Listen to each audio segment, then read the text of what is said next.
अस्सलाम वालेकुम मोहतरम नाजरीन, आज हम आलमी यौम उर्दू 9 नवंबर 2021 में देखने जा रहे हैं।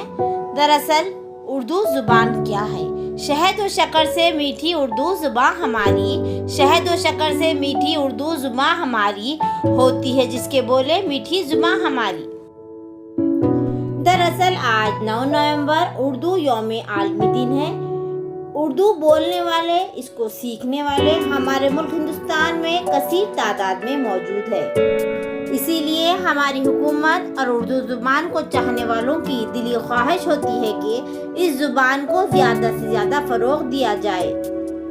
वो अतरदान सा लहजा मेरे बुज़ुर्गों का, वो अतरदान सा लहजा मेरे बुज़ुर्गों का, रची बसी हुई उर्दू ज़ुबान की खुशबू। उर्दू एक जिंदा ज़ुबान है, इसके चाहने वाले आज भी मौजूद हैं।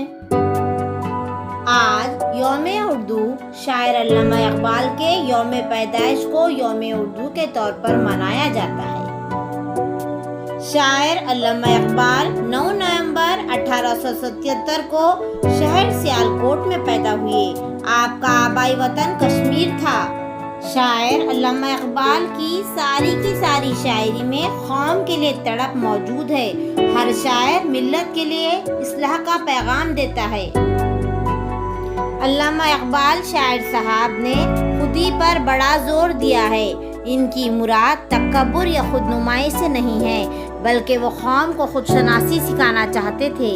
इसे एहसास दिलाना मकसूद था कि तुम्हारे अंदर कुदरत ने जो जौहर रखे हैं, इनको काम में लाकर अपने आप को इस कदर काबिल बनाओ कि खुदा ताला के अजीज बंदों में शामिल हो जाओ और अमली तौर पर अल्लाह ताला की इस कदर करीब आ जाओ कि इसकी रहमतें तुम पर बरसने के लिए मजबूर हो जाए। खुदी को कर बुलंद इतना कि हर तकदीर से पहले, खुदी को कर बुलंद इतना कि हर तकदीर से पहले खुदा बंदे से खुद पूछे, बता तेरी रजा क्या है। उर्दू की हिफाजत हमारी जिम्मेदारी है। हम सरपरस्त हैं तब अपने बच्चों को उर्दू कम अज कम पढ़ना, लिखना, खुलूस के साथ गुफ्तगू करना सिखाएं। बच्चे पालना कोई बड़ा काम नहीं। जानवर और परिंदे बड़े बेहतर अंदाज में ये काम सदियों से करते आ रहे हैं।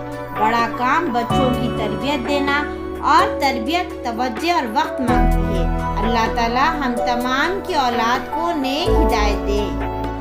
वो करे बात तो हर लफ्ज़ से खुशबू आए, वो करे बात तो हर लफ्ज़ से खुशबू आए, ऐसी बोली वही बोले जिसे उर्दू आए। अगर हम टीचर हैं तब सही तरीके से दर्स व तदरीस करें। तुलबा तलबात को कम से कम मुताल्लिक़ का शौक़ हो, वो तहरीरी काम करें। सलीक़े से हवाओं में वो खुशबू घोल सकते हैं, सलीक़े से हवाओं में वो खुशबू घोल सकते हैं। अभी कुछ लोग बाकी हैं जो उर्दू बोल सकते हैं। आज इस यौम उर्दू के दिन अपने आप से इस ज़ुबान की हिफाजत का वादा करें। यही इस वीडियो का मकसद है। फिर मिलते हैं एक नए वीडियो के साथ। अल्लाह हाफिज़।